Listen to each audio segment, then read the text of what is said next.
The Frog Tale. This story is the story about positive communication. Let's see what Super Granny has to say about this. It was a pleasant winter morning. Super Granny was at her farmhouse garden, having her cup of hot coffee and enjoying her walk in the garden. Seema and Nakul were playing with the fallen leaves in the garden. Serena was watering the plants. Everyone seemed to be enjoying the early morning moments. Rayhan was playing with his ball. Rayhan saw Serena watering the plants. Rayhan too wanted to water the plants. So he went to Serena and asked, Can I also water the plants? Serena looked at Rayhan and said, Ha, it's not your cup of tea, Rayhan. Rayhan became sad after hearing Serena's response. Super Granny saw this. She called all the children and said, Dear children, I want to share something with you all. It's all about our communication with others. Human beings are social animals. Every day we meet and communicate with many people. Therefore, whatever we say or hear can have a lifelong impact. It can make enemies your friends and turn your friends into enemies.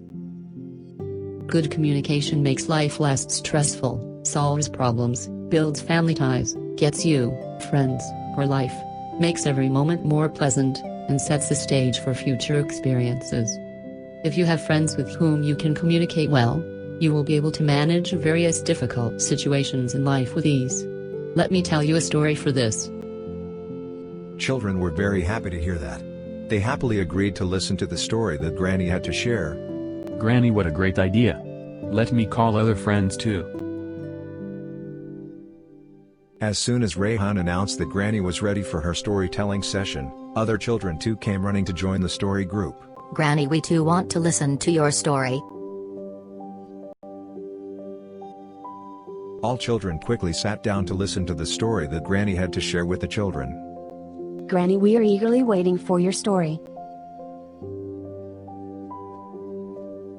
Granny was happy to see all the children. This is a story of a frog. Listen to the story carefully and share with me what you learned from the story. Sure, Granny. A colony of frogs was hopping about contentedly through the woods, going about their froggy business. Two of them fell into a deep pit. All of the other frogs gathered around the pit to see what could be done to help their companions. When they saw how deep the pit was, the rest of the dismayed group agreed that it was hopeless. They told the two misfortunate frogs in the pit that they should prepare themselves for their fate, because they were as good as dead. Unwilling to accept this terrible fate, the two frogs began to jump with all of their might. Save your energy. You could have been more responsible. You could have been more careful. Give up. It's impossible. The two frogs continued jumping as hard as they could, and after several hours of desperate efforts, they became weary. Finally, one of the frogs heeded the calls of his fellows. Spent and disheartened, he quietly accepted his fate, and lay down at the bottom of the pit and died as the others looked on in helpless grief. The other frog continued to jump with every ounce of energy he had. Save your energy. You could have been more responsible. You could have been more careful. Give up. It's impossible. The weary frog jumped harder and harder and, wonder of wonders, finally, leaping so high that he sprang out of the pit. Amazed, the other frogs celebrated his miraculous freedom and then gathered around him and asked, Why did you continue jumping when we told you that it was impossible? Reading their lips, the astonished frog explained to them, I am deaf. When I saw your gestures and shouting, I thought you were cheering me on. This gave me strength to keep trying. What the deaf frog had perceived as encouragement inspired him to try harder and to succeed against all odds. This simple frog story contains a powerful lesson. Samir was eager to answer Granny's question. Granny, my learning from the story is our encouraging or positive words can lift someone up and help that person make it through the day. Our destructive or negative words can cause deep wounds. They may be the weapons that destroy someone's desire to continue trying, or even their life. Our destructive, careless words can diminish someone in the eyes of others, destroy their influence and have a lasting impact on the way others respond to them. Serena understood what Granny wanted the children to realize. She immediately turned towards Rihan and apologized. Riha and I am very sorry. I didn't realize what I said. I will be more than happy if you help me to water the plants. Rihan felt valued when Serena asked him to help her. He immediately brought another watering can to water the plants. Thank you, Serena.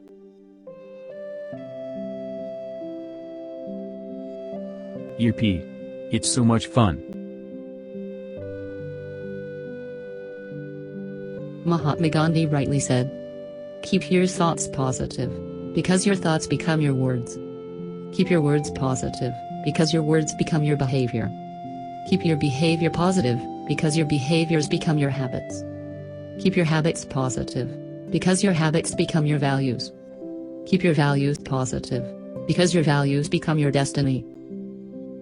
Granny was happy to see Rihan enjoying water plants and how Serena realized her mistake and corrected her behavior immediately. She too had something to tell children about positive communication. Positive communication is required in the family as well.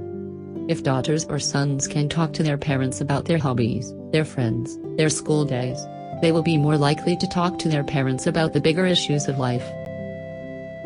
So whenever we are talking to someone, what do we need to remember always? Use positive humor when appropriate. Learn to state your point of view positively. Talk about things that interest the other person. Allow everyone to talk, smile. Be genuine, warm, and friendly. Keep comments positive. Remember the importance of respect for all people. Ask questions that require more than a yes or no answer. Pass along positive values. Super Granny quickly went inside the house to get her board, which she remembered could help children understand positive communication better. Now, listen what we need to do when listening to someone. When you are listening to someone, then you should do the following. Stop talking. Stop what you are doing. Maintain eye contact with the person who is speaking. Show genuine interest. Do not let your mind wander. Take note of their emotions. Touch their hand, arm, or shoulder reassuringly, if required. Ask questions to clarify and not to probe. Use quiet comments that help draw out the story. I see. Tell me more. Granny, thank you for helping us understand what positive communication is. Keep calm and be positive. Check out the description to find follow-up activities related to positive communication you can do with your students too.